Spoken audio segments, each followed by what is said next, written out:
empowering children, knowing that at the end of the day, you've made an impact in their lives. It's a different world. And I think that children really struggle today. And so I like to believe that at my age, I have this is one of those professions where I think really you're never too old. You can always make an impact. And I have been blessed to work with people from ages 4 to 105. And so I think that brings with it a set of skills and wisdom that can be enlightening for children.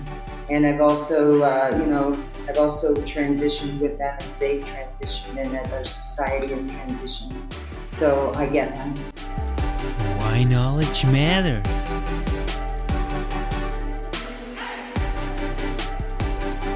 Welcome to a new episode here on Why Knowledge Matter. I'm your host, Yannick, and now joining me, Corinne Isaacs, the author of Be Proud You Are Canadian. Welcome, Corinne. I'm so excited to have you on the show and talk about your book, Be Proud You Are Canadian. Sounds really interesting, and I can't really wait to hear about you and really the process while writing the book. So first question, what made you write the book in the first place, Corinne?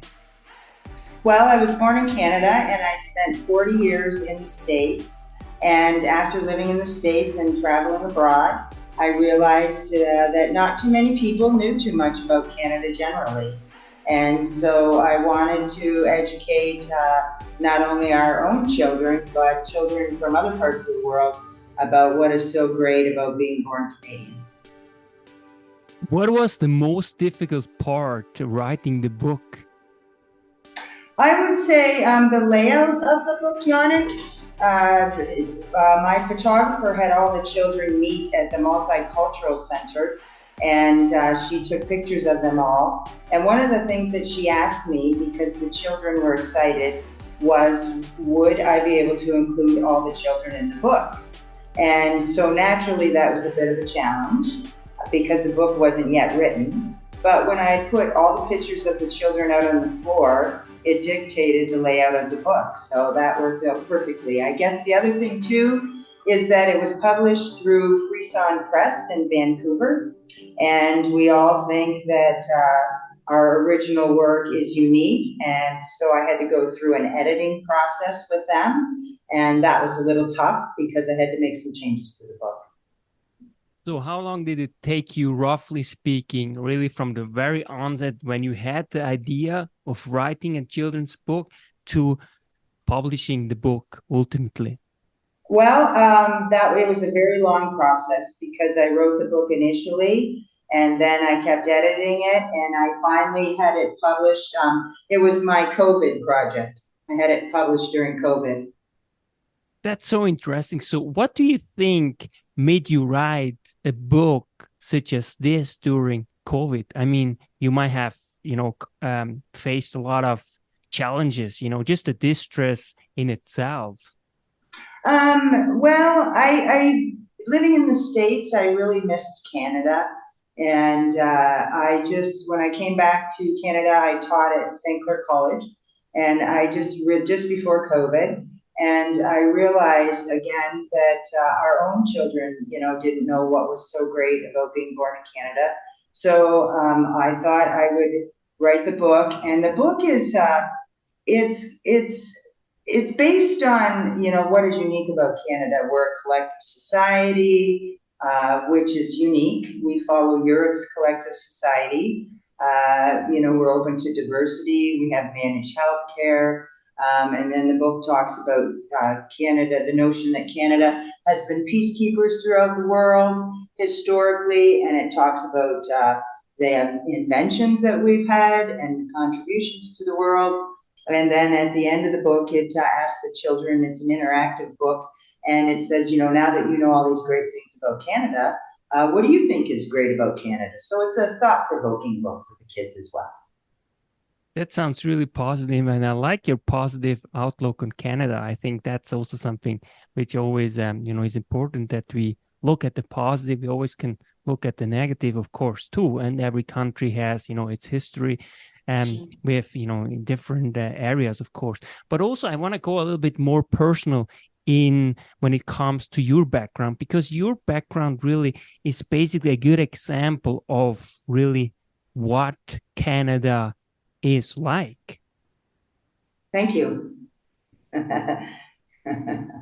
So, after living back and forth in two societies, I was really motivated to write the book because, in many ways, I feel like Canada has always been there for the world to the best of their ability. And sometimes I think we go unnoticed, that our contributions aren't necessarily focused on.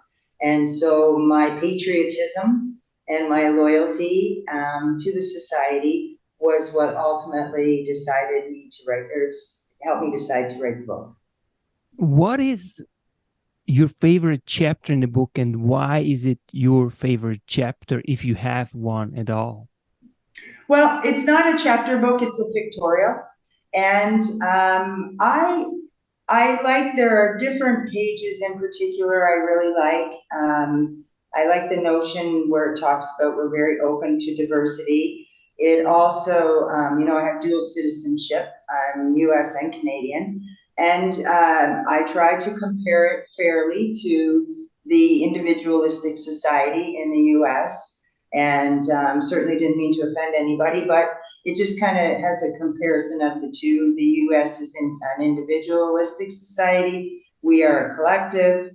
And I didn't really even understand the depth of that until I took a social psychology course at Wayne State University. And that's when I realized that after living close to 40 years in the US, that, my beliefs were strongly Canadian. And in spite of living in the US for 40 years, I had a hard time understanding why I didn't quite feel at home.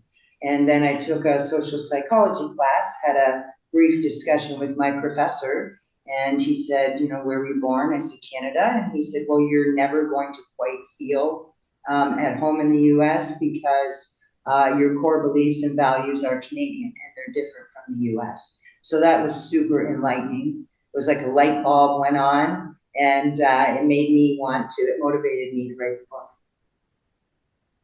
That is really interesting. So you really basically, while living in the US, you ultimately enrolled in a psychology class, and then you figured out, why you don't feel necessarily as attuned to this society as, you might think of someone living 40 years in the States. But still, it's interesting because you feel like home too in the US. I mean, you're really talking to you in person, in private. I can really tell that you're highly influenced, in US society, in that it is very direct. So you're a very direct, straightforward person, whereas Canadians are more indirect. So it's a really indirect culture here. So that's really interesting actually to learn, that, because I can't really feel that you don't feel 100% at home, for example, in the US, because it comes almost across differently, because I feel like you're very, very American, the way you are. That's funny you mentioned that because after I came home in 2018, and my 2-year plan turned into a 5-year plan because of COVID. And I would say that assessment is spot on. After living 40 years in the US, now I almost feel like too Americanized to stay in Canada. So it's an interesting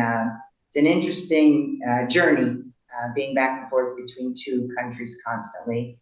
And naturally, after 40 years, I built some very strong relationships over there. And, COVID threw a wrench into everybody's plans with the bridge closed. And so I went, 2 years without being able to see the, people that were, that I held close. So, yeah, you make a very valid point about the directness and the indirectness and the difference between Americans and Canadians. Definitely.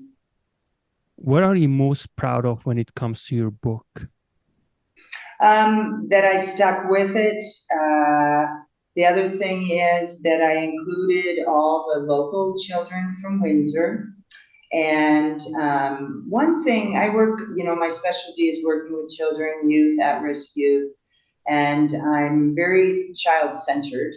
And so when it came time to print the original mock-up of the book, rather than go to a printer, at the time I was teaching at St. Clair College, and so I'm all about investment in children and students. So rather than go to a printer and spend an exorbitant amount of money, I went to the printing department at St. Clair College, which was student run and which ultimately would engage the students more so than paying a printing shop. So it was an investment in the students at St. Clair College as well. That's wonderful. Gordon, I'm so happy really to have you here on the show. I think you have so much to give, and I have you also witnessed how you are with children, with little children and older children. So you're really wonderful, and it's such a blessing to have you here.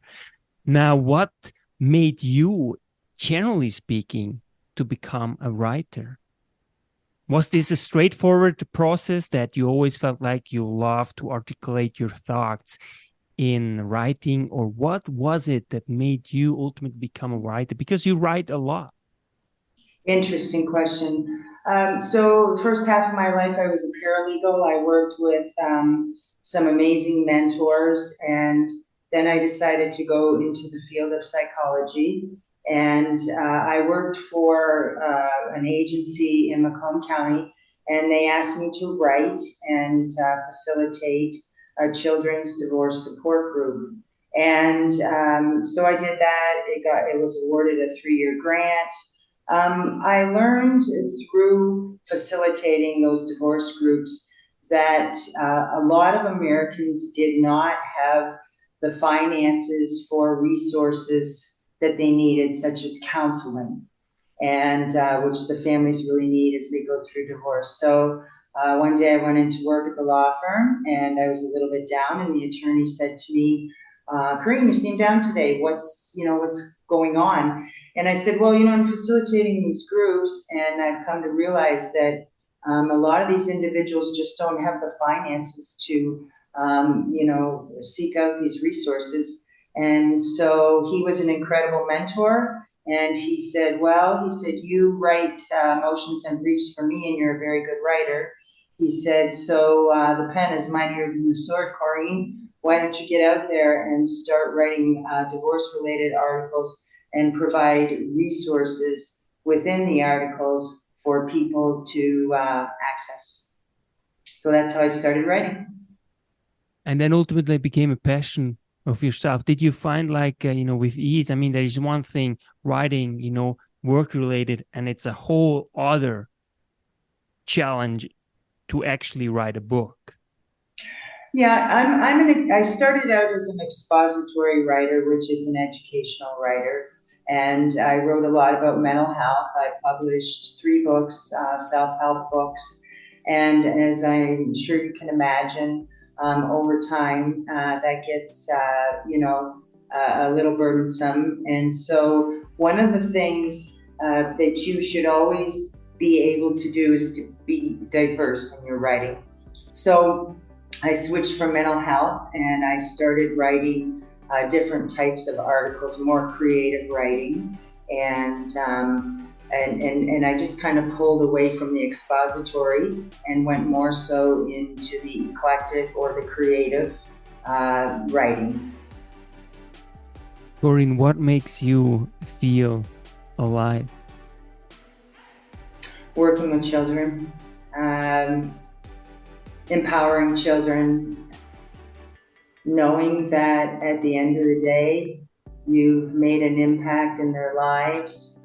It's a different world, And I think that children really struggle today.